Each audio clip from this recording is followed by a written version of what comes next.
When I first met Banaz, I had just moved miles away from my childhood home and had started seventh grade in a new school.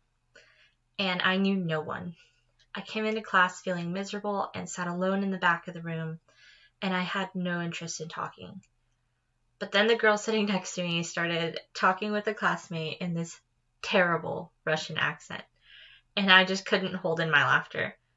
We've known each other for 16 years, and since that day, I haven't stopped laughing. She's become the sister I never had. Now, when I became friends with her now husband, Alan, the three of us were working at the same restaurant, and that day I was sick as a dog. I was brand new and didn't know anyone yet. Funny how they both found me in the same situation. This man didn't even know me, but he lightened my workload, he talked with me, and he made tea for my sore throat exactly how I liked it. And after I left that day, I realized I had never told him how I liked my tea. He just knew. He's thoughtful and kind and puts others before him, and that's when I finally figured out why she liked him so much. Because when they first started dating, I was not convinced. He was after her, but I just couldn't see them together. Don't get me wrong, he's the nicest guy I've ever known, but that's the problem. When they started dating, I thought, oh, this poor guy, he's too sweet and she's just going to eat him alive.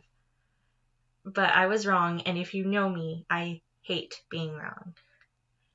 Alan has become so close with us, he's one of the family now, and I never see them spend a whole day without each other. I've never been happier to be wrong because they are perfect together, and I hope to never see them apart. But I did always say she'd get married first, so at least I was right about that. And fun fact about Banaz, she's picky. She's even pickier about rings than she is about men, and as young girls talking about what her weddings might be like, she says, I would want someone to propose to me with a ring pop.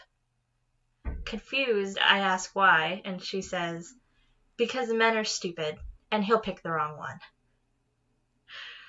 After a decade later, she calls me laughing one night. See, Alan had just seen someone on TV propose with a hideous ring, and the bride was not happy. And he had the same thought. That whole thing could have been avoided if he had just proposed with a ring pop.